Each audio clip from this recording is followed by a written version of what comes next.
Bueno, vamos a dar comienzo a la clase, la segunda parte de la clase de la colonización de Palestina histórica. Habíamos visto ya en la clase anterior, en los primeros dos videos que conforman la primera parte de la clase, tanto la colonización sionista, que se da a partir de 1881, que se va a engarzar con la colonización y ocupación propiamente británica como potencia colonial regional, ¿sí? Luego de la Primera Guerra Mundial. Nosotros en este video, que va a ir justamente de 1847, que es cuando esta colonización británica entra en crisis, hasta lo que se conoce como la Naksa en 1967, luego de la Guerra de los 6 días.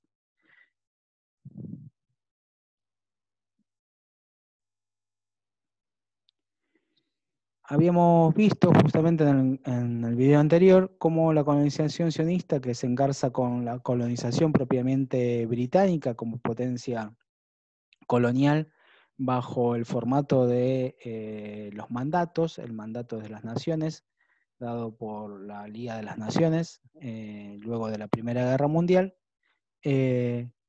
y bajo la Declaración Balfour, que es justamente lo que une a los colonocionistas con el mandato británico como agente colonial, ¿no? El sionismo como agente colonial, y de colaboración en la colonización de Palestina por parte de los británicos.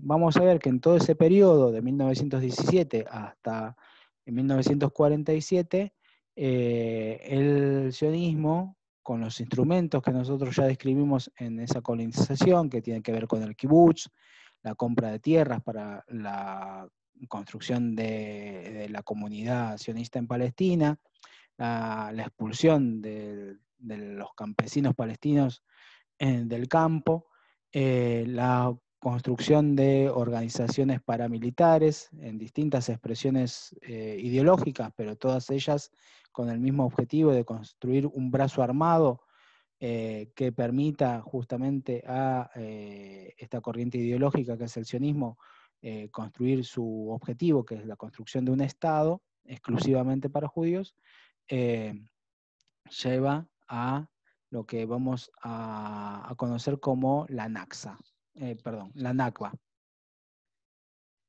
Pero ahora bien, en este periodo, ¿sí? En toda esta colonización, hay algo que hay que marcar que es muy, pero muy importante, que es, nunca los sionistas, ¿sí? El porcentaje de población judía en Palestina es mayoritaria. En ninguna, en ninguna de sus regiones, ¿sí? En sus distritos, ¿sí? Puede ser más en un porcentaje, por ejemplo, en lo que va a ser el corazón del sionismo, que es Tel Aviv, que es la ciudad que construyen al lado de Jaffa, ¿sí? Que es una ciudad portuaria palestina. Ahí llega a su máximo alcance la colonización sionista, que es tan solo el 39% de la población total, ¿sí? En ese distrito, el 47% restante es musulmanes y un 14% católicos, ¿sí? Estamos viendo un porcentaje que tiene que ver con credos también y nacionalidades. Entonces, en ninguno de los territorios va a ser mayoritario. Eso es importante porque acá se cae el argumento sionista, ¿no? De la construcción de un Estado judío, donde son mayoría, porque en ningún lugar es mayoritario, y también esta cuestión de que era un pueblo sin tierra, digamos. Como ya vimos, no solo hay un pueblo, sino que siempre es mayoritaria la población originaria, los pueblos originarios de la región, que los colonos. Perdón. En función del declive del poder colonial británico en función de que ya no tenía sentido tener el enclave colonial en la región cuando ya se habían ido de su poder de Egipto y estaban retirándose de la India. Entonces ya mantener un enclave colonial con todos los costos políticos, militares y económicos que implicaba, no convenía, y a la vez la sangría que significaban los atentados, como vimos en el primer video del atentado del rey David, que causó más de 90 muertes y 47 heridos, a toda la cúpula del mandato británico en Palestina,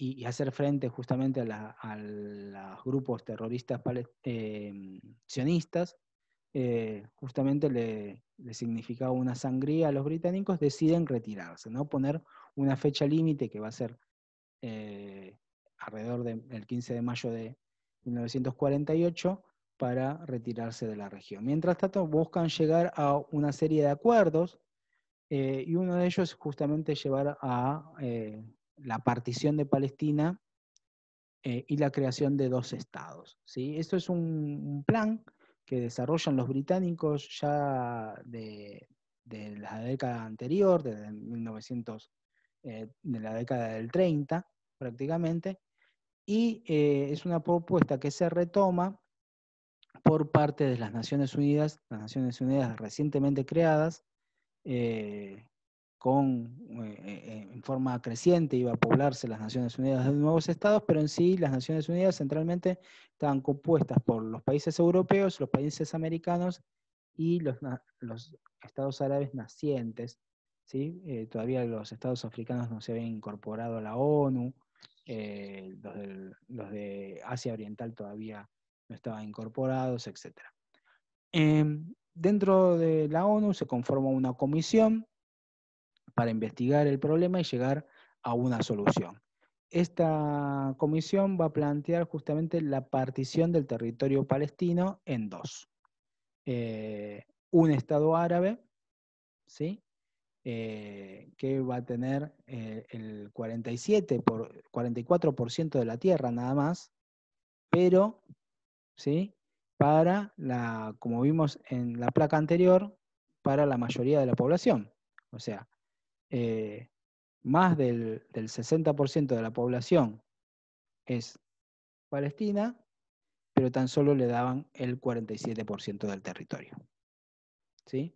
Y un Estado judío, un Estado para los colonacionistas, del 56% del territorio para una población que conformaba tan solo el 33% de la población. O sea, una inequidad total, ¿sí? Y a la vez, recuerden ustedes, cuando lo marcamos, le daban las zonas más ricas a la población sionista, que tienen que ver con las que están en la costa del Mediterráneo, y a la vez le dan la que tiene el acceso al agua, justamente en las alturas del Golán, ¿sí? En toda esta zona de Galilea, que es la zona más rica. Y fíjense ustedes, es importante por qué le daban esta región, ¿sí? Cuando vimos la construcción de los kibutz, y resalté la cuestión de que eran, lo primero que se construían eran empalizadas y por tanto eran fortificaciones, los kibutz, iban construyendo un kibutz cerca de otro, cerca de otro, cerca de otro. Entonces lo que estaban construyendo eran una línea, ¿sí? Para no tenemos la placa, pensé que la teníamos, donde está esa imagen, de fortificaciones para la cual trazar luego esta construcción de estados, ¿no? Lo que estaban buscando es esta continuidad de estado. Por otro lado, a los palestinos le van a dar las zonas altas, lo que es actualmente Cisjordania, ¿sí? Que son tierras pobres, tierras centralmente rocosas, y sí, el Triángulo de Galilea, donde hasta el día de hoy la mayoría de la población es palestina. Y una franja costera que es la actual Gaza y otra franja en el desierto que se une con Egipto. ¿Sí? Una particularidad es que justamente el plan de la ONU del 47 de partición es un plan donde tanto Jerusalén como Hebrón, ¿sí? Son zonas internacionales, ¿sí? A cargo de la misma ONU. O sea, no pertenecerían a ninguno de los dos estados, es una zona internacional libre. ¿Sí? ¿Qué va a pasar con este plan? Que va a ser justamente el plan de partición de la ONU, la resolución 181, ¿sí? Donde vemos acá nuevamente. Este plan va a ser, por un lado, rechazado por los palestinos y también por los recientemente creados estados árabes, Líbano, Siria, Transjordania en ese momento, como se llamaba, Egipto, todas las monarquías del Golfo, etcétera, lo van a rechazar en conjunto porque entienden que se está avasallando con el derecho de autodeterminación del pueblo palestino y la posibilidad de creación de un Estado, ¿no? O sea, todos los estados árabes, todos los pueblos árabes tienen su propio Estado, el egipcio el Egipto, el sirio, el Estado sirio, etcétera. ¿Por qué los palestinos no podrían tener su Estado? Un Estado donde a la vez, como en el resto de los países árabes, en el mismo Líbano, frontera norte ¿no? Del futuro Estado de Israel, conviven y convivieron diversos credos religiosos, porque esto no iba a poder pasar en un Estado democrático palestino, y donde los mismos palestinos le proponen a los sionistas hacer un régimen parlamentario con minorías estables representadas, ¿no? Con cargos electivos fijos, etcétera, para poder garantizar una república democrática laica, ¿no? Donde centralmente el Estado sea laico y después los ciudadanos puedan ser lo que quisieran con su vida privada y su credo. En cambio, los sionistas van a aceptar este plan de partición, porque en esto ven cumplido su sueño de la construcción de un Estado, ¿no? O sea, ellos aceptan la partición, aunque tácticamente, ¿no? Y esto es claro, ¿por qué? Porque no, en la propuesta de la ONU no ven realizada su sueño de la construcción del Eretz Israel, de la construcción de un Estado que abarque el conjunto de Palestina, inclusive más allá de la Palestina actual, del otro lado del río Jordán, etc., ¿no? Entonces, esto es lo que prefigura el plan de partición y la división que va a haber entre los palestinos y sionistas, que ya viene de antaño, desde la misma colonización, pero ahora llevado al plano internacional, ya da la configuración de lo que va a ser un conflicto bélico entre los palestinos mismos que se van a resistir a la partición y que van a contar con el apoyo de los nacientes estados árabes, ¿sí? Pero, justamente, viendo este conflicto, los sionistas, que en público van a decir, aceptamos la partición, en privado van a criticar la partición y por tanto van a ver que en el escenario de conflicto van a encontrar la oportunidad para poder realizar su sueño de poder avanzar hacia el conjunto de la Palestina, ¿sí? Hacia una ocupación total de Palestina. Y esto es lo que vemos en el segundo mapa, ¿no? Entre la propuesta de partición de Palestina con la resolución 181 y yéndose el 15 de mayo, ¿sí? de 1948 los británicos de Palestina, se crean las condiciones para el conflicto de la Primera Guerra y el avance de los sionistas, ¿sí? sobre el territorio supuestamente entregado o asignado por las Naciones Unidas, porque no lo entregan, o sea, no están ahí sobre el terreno para custodiar y garantizar su proyecto, no se lo entregan a los palestinos, no, sino que lo dictan, es una resolución tan solo en un papel, digamos, pero abren las puertas al conflicto para que las fuerzas paramilitares que ya describimos en el anterior video, la Haganah, el Irgun, el Grupo Stern, en conjunto, unidos, actúen contra la población palestina y avancen en la conquista de un territorio, como vemos en lila, en el segundo mapa, en 1949, avanzan, ¿sí?, a un 67% de la Palestina. Cuando el plan de partición de las Naciones Unidas tan solo daba el 56% a los sionistas, ¿sí?, no conforme con esto, el sionismo avanza a un 67% del territorio palestino, e inclusive yendo a conquistar Jerusalén, ¿sí? Ahora bien, se da en un contexto particular este. Acá vemos la votación de la ONU, ¿sí?, en el contexto de la Guerra Fría. Esta votación se logra muy llamativamente con el apoyo internacional. Vemos acá los países que se abstienen, los países que la apoyan en verde, ¿sí? Los países latinoamericanos son promotores, centralmente Uruguay y Brasil, son promotores juntos, sobre todo con Estados Unidos, de la propuesta de partición de la resolución 181. ¿Sí?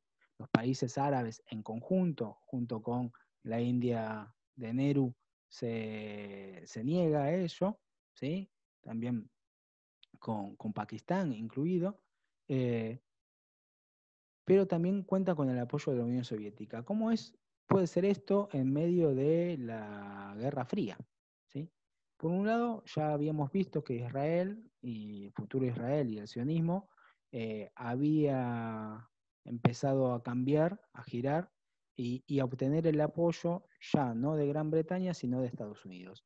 Centralmente el sionismo convence a Estados Unidos de que con el lobby sionista, Trump, justamente estamos en elecciones, ahora 2 días de la elección de Estados Unidos, justamente en el 47 se estaba cerca de la elección de Truman. Roosevelt había muerto, Truman, su vicepresidente, queda a cargo y quería ganar por derecho propio la Casa Blanca, y los sionistas le vendieron que podían contar con el apoyo de los judíos estadounidenses, que estaban en muy buenas posiciones, algunos de ellos, por ejemplo, con todo el aparato de propaganda de Hollywood, ¿no? Pero por otro lado, lo mismo hicieron con Stalin, ¿sí?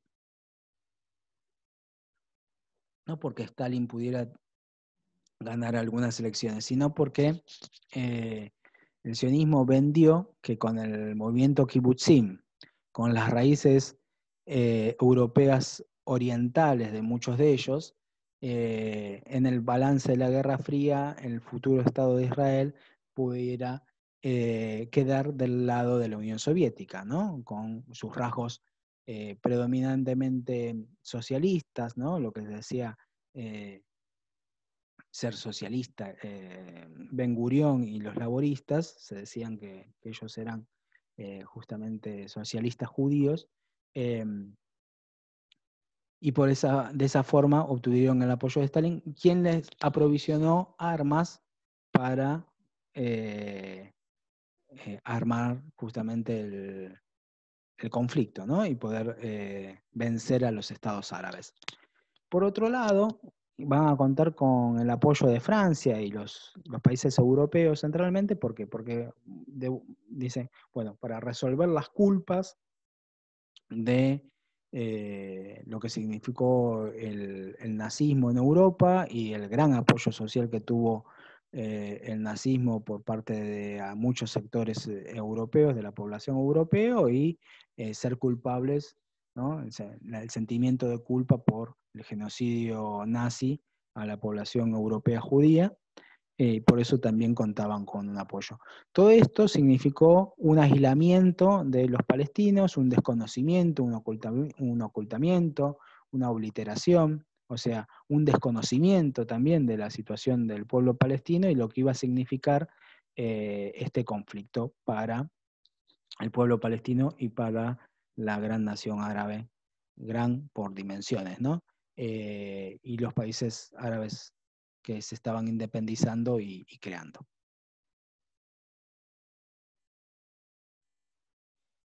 Acá tenemos uno de los mitos sionistas, que es esta imagen de David y Goliat, ¿no? Que es esta imagen de un pequeño y naciente Estado judío peleando contra la gigantesca nación árabe, contra 10 ejércitos árabes, etc. Bueno, que es la primera, esta imagen creada hasta el día de hoy, ¿no? Del único Estado democrático occidental en el corazón de la barbarie árabe despótica, etc.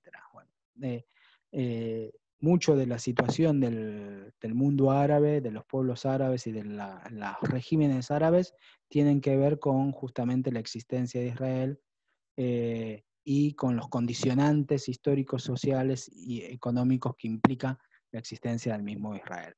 Ya desde en su presencia en 1947 y la Primera Guerra, del cual sale victoriosa, no sale victoriosa porque justamente era un Estado débil, sino como vimos recién, contaba con un amplio apoyo internacional. Y a la vez era un grupo convencido, muy convencido, que podía tener diferencias internas, sectores más de izquierda, sectores más de derecha, además, pero tenían un mismo objetivo y venían preparándose de prácticamente 70 años. Versus estados árabes totalmente divididos, cada uno con su propio libreto, intención e inclusive traición. ¿Por qué? Porque el principal ejército árabe, que era el ejército de Transjordania, ¿sí? Actual Jordania, el reino hashemita de Jordania, con su rey Abdalá I, iba a hacer un pacto secreto con Ben Gurión, el futuro primer ministro y el líder de los sionistas en el Shishub de Israel. Para dividirse el territorio palestino y, acuerdan, quedarse Transjordania con Cisjordania. ¿Cuál es el objetivo de esto? Dos objetivos. Transjordania era un país, y es todavía un país muy débilmente poblado, es prácticamente un desierto, ¿sí? Versus Cisjordania es una zona altamente poblada por la población palestina y sobre todo ahí está enclavado Jerusalén, ¿no? La tercera ciudad más importante del Islam. Y por tanto, era muy significativa y simbólica que el rey Abdalá se quede con esa porción, negando por su parte la posibilidad de que los palestinos tengan su Estado, ¿no? Y por tanto, había llegado a este pacto de no agresión con el sionismo. Y por tanto sacaba del lado árabe a la principal fuerza militar árabe para poder contrarrestar las acciones de los grupos paramilitares sionistas.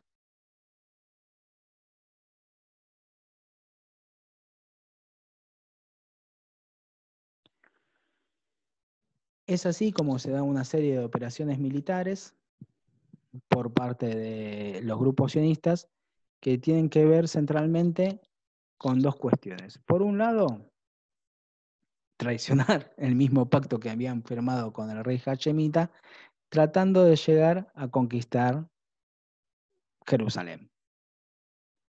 Cuestión que, por un lado, el sionismo dice, nosotros tenemos nuestra base de legitimidad en la resolución 181, pero la niegan.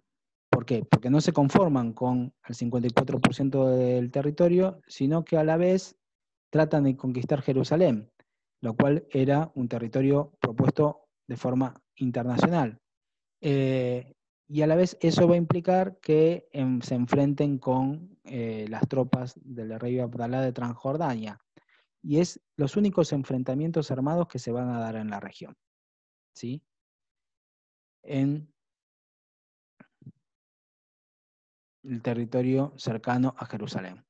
En 1947-48, Israel logra conquistar la mitad de Jerusalén. La otra mitad todavía va a llegar a pertenecer va a transformarse en Cisjordania y ser parte del territorio jordano. Pero, centralmente, las operaciones militares de los sionistas van a estar dirigidas contra un enemigo. ¿Cuál va a ser el enemigo? No van a ser los estados árabes, no van a ser los ejércitos árabes, va a ser la población palestina. ¿Sí?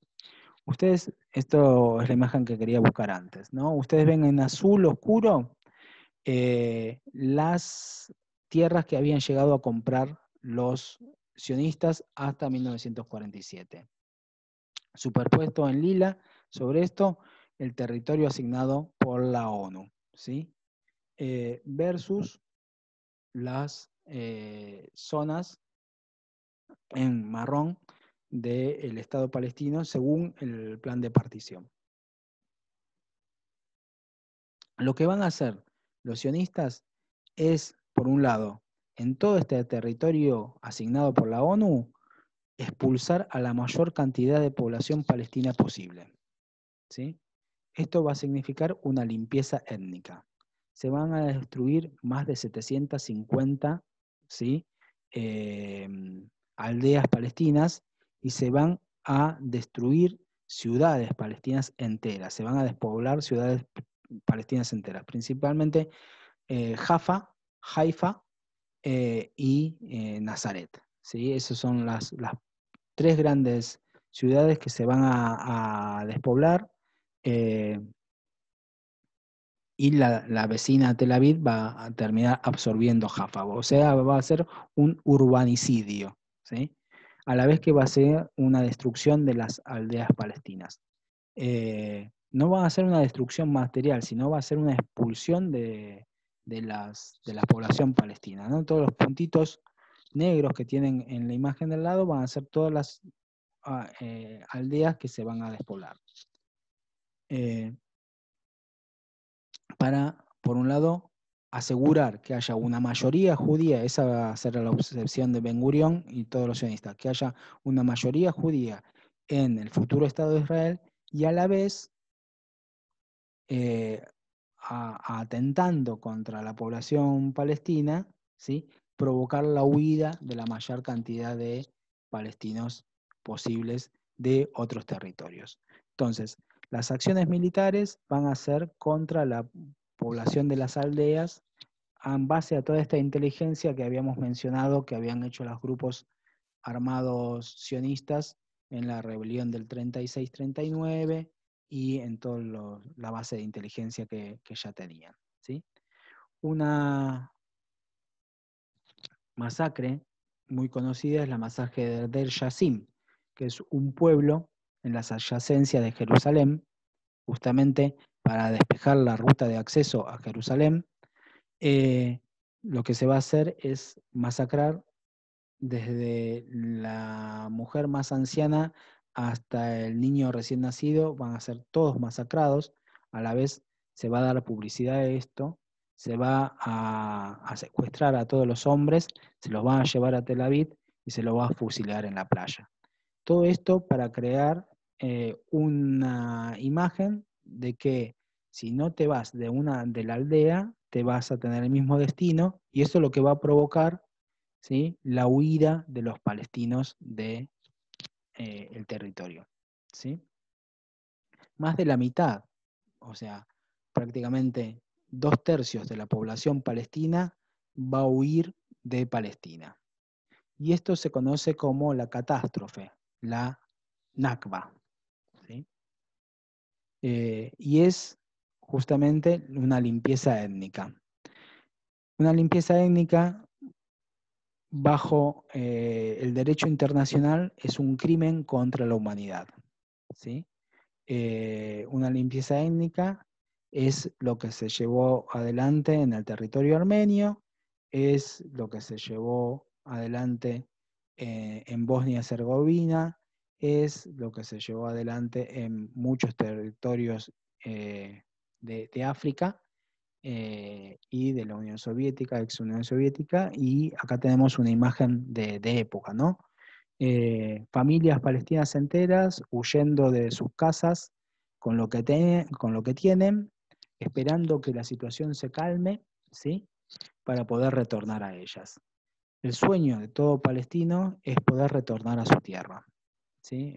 Se fueron con la llave, y la llave va a ser un símbolo de la resistencia palestina y de la lucha por el retorno de los palestinos, esperando justamente que pase este conflicto, esta guerra del 47, como pasa muchos otros conflictos que pasaron en la región. Acuérdense, esta región está a lo largo de la historia plagada de invasiones, el paso de ejércitos, etc. Y bueno, la población campesina se refugia en las colinas, se refugia en un territorio más calmo de un vecino, un pariente, etcétera, o en los estados recientemente creados vecinos, esperando que se calme la situación para volver.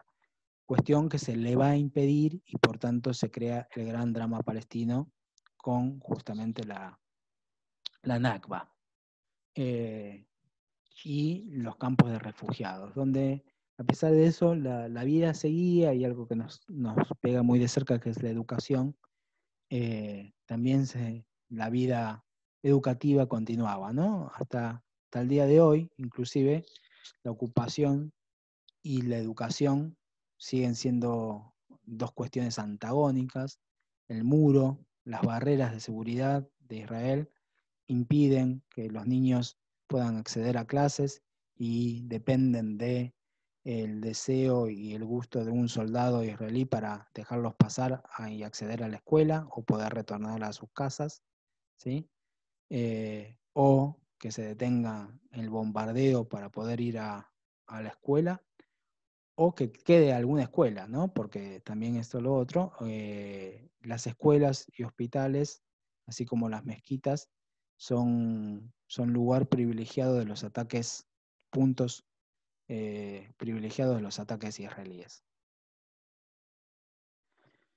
Y con la Nakba se va a crear uno de los grandes dramas de los palestinos, que son los refugiados. Los palestinos no son tan solo los palestinos que todavía hoy viven en lo que se conoce como Cisjordania o West Bank y Gaza, ¿sí?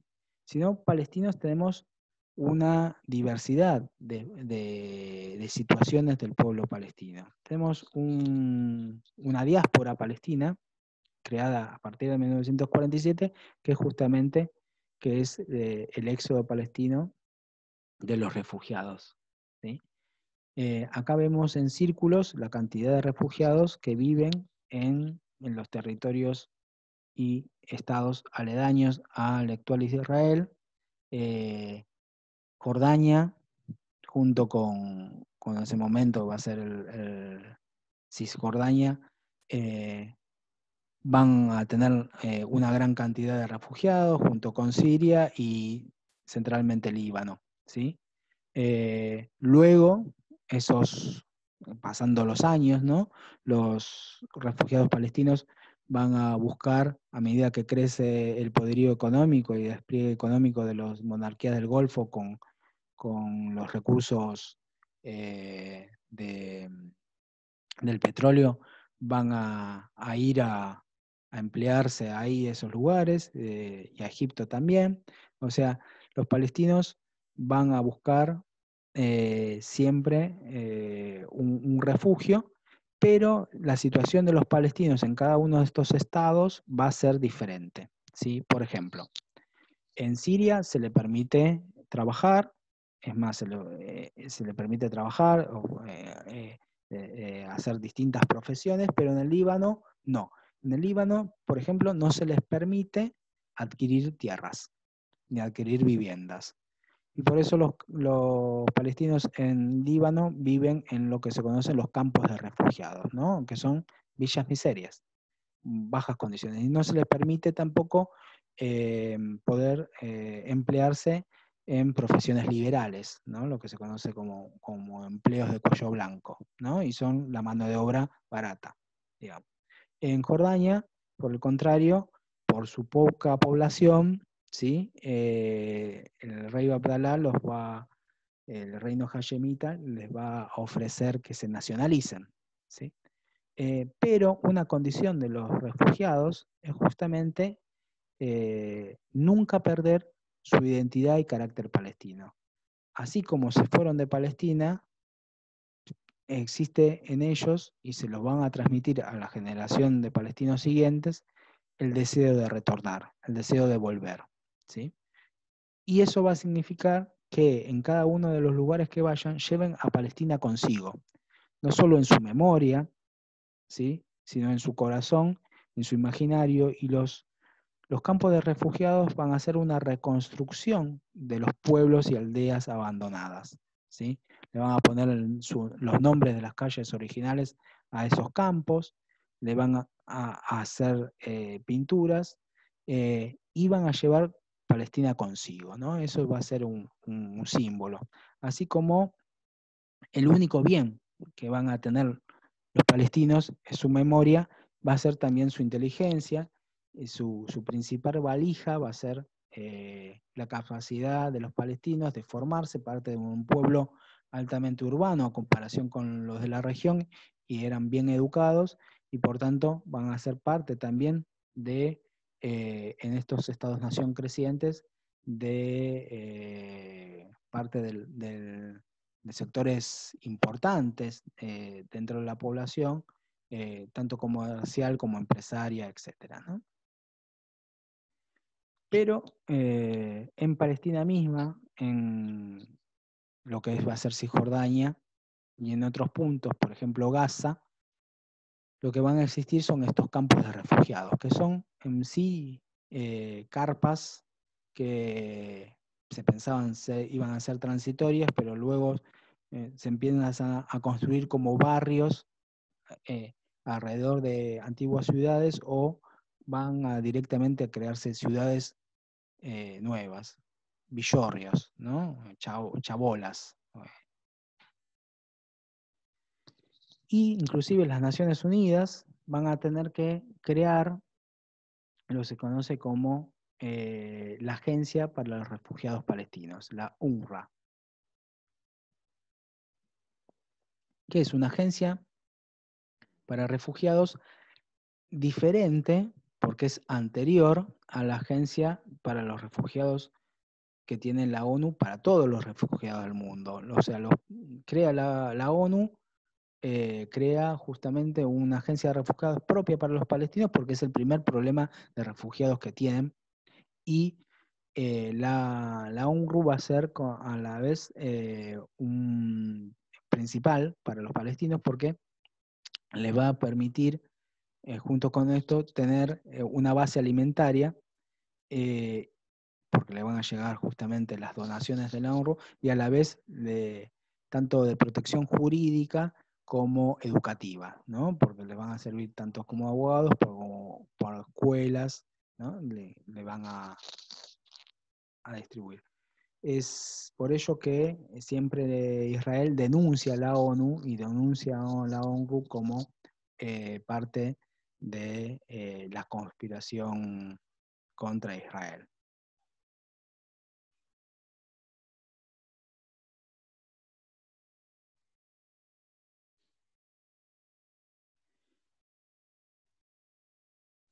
Por otro lado, tenemos a la población palestina que no logra ser expulsada por las fuerzas sionistas, ¿sí? Lo que se conoce como los árabes israelíes. Se les niega su identidad palestina, por eso se les llama árabes, y a la vez están obligados a reconocerlos como israelíes porque habitan el territorio de Israel. Ahora bien, no se le da nacionalidad israelí. Los israelíes pueden ser solamente judíos, ¿sí? Lo que se le da es el derecho a ciudadanía, ¿sí? Pero van a vivir una situación absolutamente particular. ¿Por qué? Porque van a vivir bajo una ocupación dentro de sus casas. O sea, van a vivir un estado de sitio permanente. Se les va a imponer un régimen militar, una ley marcial, hasta bien entrado los años 60, se los va a confinar a zonas militares cerradas, a sus aldeas, se les va a prohibir el derecho a comprar tierras, ¿sí? Un palestino, una palestina, que quiere salir de la casa de sus padres, tan solo puede alquilar, no puede ser propietaria de ni un pedacito de metro cuadrado, porque justamente se considera que la tierra de Israel es de todos los judíos, entonces, porque es un Estado judío, no puede ser vendida a quien no es judío. Y a la vez esto implica una limitación, no solo de los derechos ciudadanos, también de los derechos políticos. Se le va a ver negada, cercenada la posibilidad de organizarse, se los va a controlar, ¿sí? Se les va a restringir el acceso a la educación, se los va a censurar, ¿no? Y se le va a ir deteniendo siempre a los líderes de la colectividad palestina.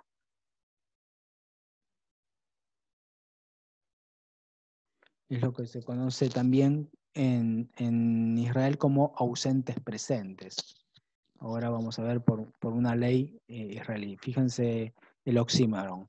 Son ausentes, pero a la vez están presentes. O sea, no pueden negar su existencia, por eso están presentes, pero son ausentes porque no tendrían que estar ahí, no tendrían que haberse quedado en Israel.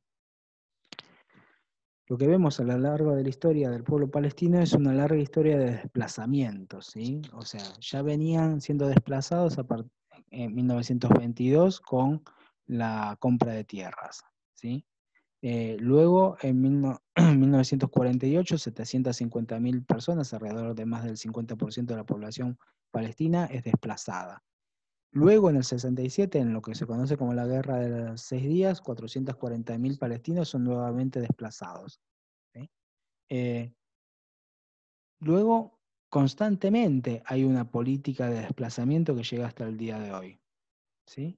Y eso es una política sistemática que hace al Estado de Israel. El Estado de Israel no solo es un Estado colonial que busca la conquista, sino a la vez es muy particular porque busca la conquista por poblamiento, reemplazar a la población local por nueva población, ¿sí?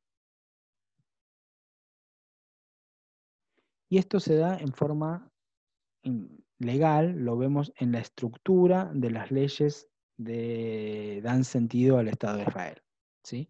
Acá vamos a describir normas, diferentes leyes que dan ese formato tan particular al Estado de Israel.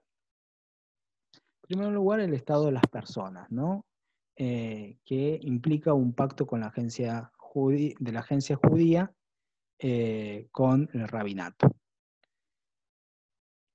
Esa ley dice que todo lo que concierne al matrimonio y el divorcio de los judíos de Israel, sean nacionales o residentes, ¿sí?, remite a competencia exclusiva de los tribunales rabínicos. ¿Esto qué significa? Que, eso es lo muy particular, es un Estado judío, pero a la vez es un Estado laico. Pero ahora bien, ¿qué define qué es un judío? Y acá tenemos toda una biblioteca, ¿sí?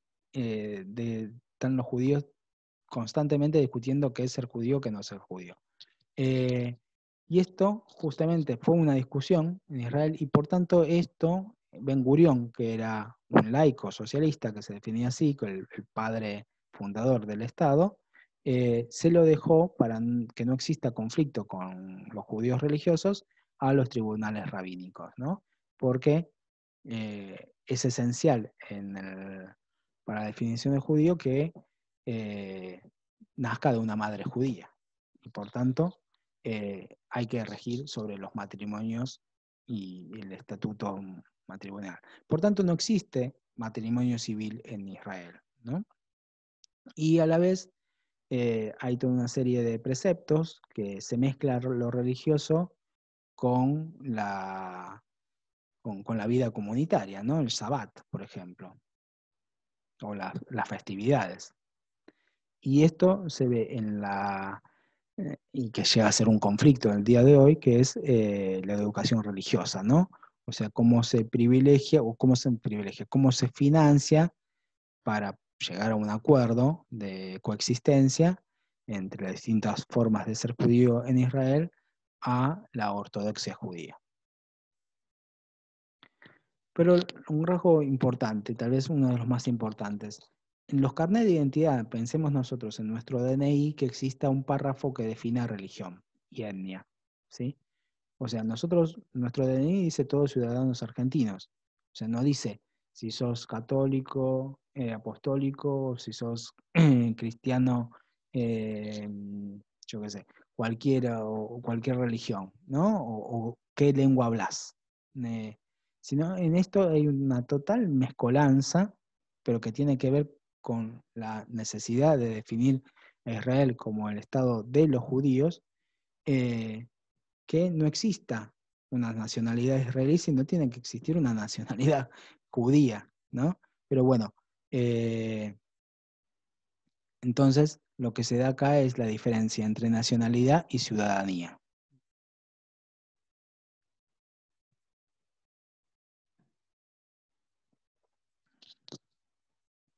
O sea, los componentes de la identidad y de la nacionalidad y la ciudadanía se define por tanto el credo como por la lengua.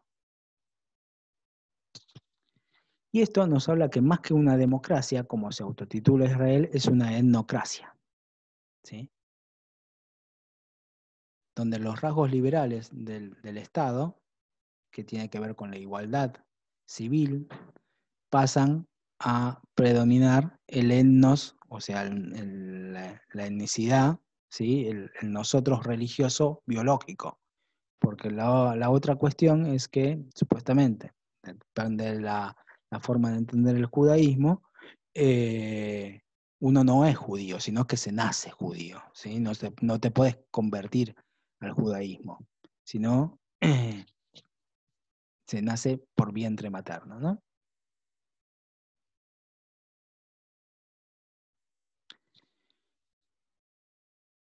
Una cuestión reflejada sobre esta idea de que el Estado de los judíos es justamente sobre la tierra, volviendo también a la concepción de nación, de nacionalidad y nacionalismo a la usanza europea central, ¿no? La idea que la tierra tiene que ser eh, para una raza, porque es biológica, y por tanto no puede pertenecer a otra, no puede pertenecer a aquel que no es judío. Y esto justamente implica que no pueda ser de los palestinos residentes en Israel. Es que se le impide, como dijimos antes, el acceso a la tierra.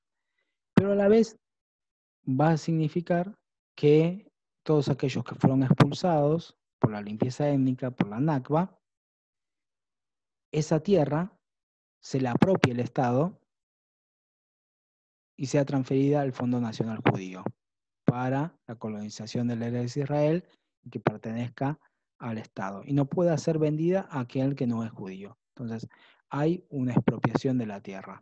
Por tanto, esto está impidiendo el derecho al retorno, ¿no? De aquellos palestinos que se fueron. Y esto se complementa con la judización de la tierra, la judización de los nombres, donde justamente todos los nombres de las aldeas, montañas, valles, caminos, calles, todo va a cambiar su nombre árabe por un nombre hebreo. Muchas veces va a haber una hebraización de los nombres antiguos con el objetivo doble. Por un lado, hacer olvidar que esa tierra era Palestina, ocultar la limpieza étnica, consumar justamente la limpieza étnica, pero por otro lado darle esta idea de antigüedad, ¿no? De redención a la tierra. De decir, acá no pasaron 3000 años desde la Judea antigua, desde el reino de Judea, sino que ya no hubo ese tiempo, siempre existió. Y lo que es justamente una invención arqueológica. La conquista de Palestina se va a consumar en 1967, con la Guerra de los 6 días. ¿Sí? Habíamos visto que Israel había llegado a conquistar lo que tenemos acá en marrón clarito, y tanto Gaza como Cisjordania no habían sido conquistadas por las fuerzas sionistas, y Cisjordania había sido absorbida por Transjordania, creando el Estado ahora de Jordania, ¿no? Cambió de nombre de Transjordania a Jordania. Y Gaza había sido absorbida por Egipto. O sea, no existió nunca un Estado palestino, ¿no? Entonces, cuando hablan de guerra, hasta el día de hoy se habla de guerra entre árabes y israelíes, es falso. ¿Sí? ¿Por qué? Porque es falso. Entre palestinos e israelíes, ¿no? Entre árabes y israelíes sí hubo guerra. Pero entre palestinos y israelíes no hubo guerra, porque guerra se da entre dos estados. Es una guerra entre dos estados. Los palestinos nunca tuvieron estado, ni en el día de hoy tienen estado. ¿Sí? Nunca lograron tener un estado. Como tampoco es un conflicto. Lo que estamos describiendo, ¿no? Por un conflicto y una guerra, nos dan la idea de semejanza, la idea de paridad, la idea de iguales, ¿no? Que entran en una disputa, en un conflicto. No es que hubo un conflicto, lo que hubo es un proceso de colonización, de limpieza étnica, y ahora vamos a continuar viendo un proceso genocida, que llega justamente al genocidio. Lo que va a consumar Israel en 1967 con el ataque a Egipto, pero también combinado a Siria, es la conquista de Palestina histórica. ¿Sí? Cisjordania y Gaza van a quedar ahora bajo dominio de Israel. Pero no solo eso, Israel en el 67, en este ataque de sorpresa combinado, donde va a volver a lanzar el argumento del David contra Goliat, ¿sí? En realidad lo que va a hacer esta guerra de los 6 días es aprovechar la situación internacional con el apoyo decidido de Estados Unidos, ahora sí, que le da toda su potencia armamentística y también la inteligencia militar para poder consumar un ataque conjunto sorpresa a las fuerzas muy mal organizadas de los sirios y los egipcios. Y conquistar de esta forma no solo el conjunto de Palestina, sino también el enclave tan importante de las alturas del Golán, que son justamente una planicie en altura que domina la meseta de uno de los puntos más importantes del territorio, que es justamente donde nacen las aguas que alimentan el río Jordán y toda la región. Como también la península de Sinaí. Península del Sinaí, que su ocupación permite controlar el lado oriental del canal de Suez. Cuestión clave, ¿no? Si las hay. Y a la vez lo que produce la guerra de los 6 días es la Naksa. O sea, un nuevo movimiento de expulsión de población, ahora desde Cisjordania a Jordania y desde Gaza a Egipto. La guerra de los 6 días a la vez significó un cambio de escenario regional. Y esto es importante, que lo vamos a ver en la clase que viene, el próximo tema, pero lo adelantamos acá. Israel no solo es un territorio colonial para los palestinos, sino para todo el mundo árabe, porque significa un enclave en una región importante que divide al mundo árabe en dos, entre el norte de África y el Medio Oriente, sino que a la vez lo que busca, ya lo dijimos a fines de la clase anterior, es tener la supremacía regional. Y por eso la Guerra de los 6 Días lo que buscó centralmente es destruir al nazarismo. El nazarismo significó el renacer árabe, significó un movimiento nacionalista árabe, ¿sí? Que buscaba la unidad de todo el mundo árabe para crear la soñada unidad árabe, que se encontró con la oposición de las burguesías locales, centralmente también de la monarquía árabe, pero principalmente de Estados Unidos y Israel, que veían en el nazarismo y en el nacionalismo árabe un gran y gigantesco peligro que podía llegar a crear una nueva potencia con una infinidad de recursos petroleros y también dominando una región muy importante que le podía hacer recordar justamente al primer califato y al esplendor del Imperio Otomano que llevó a la marginación del mundo occidental y de Europa occidental con respecto al comercio internacional, etcétera, como ya vimos en muchas otras clases. Acá llegamos al final de esta segunda parte y luego en el siguiente video vamos a dar inicio a lo que es hoy lo que vive la población palestina y el carácter del Estado de Israel en la actualidad del 47 a nuestros días, del 67 a nuestros días.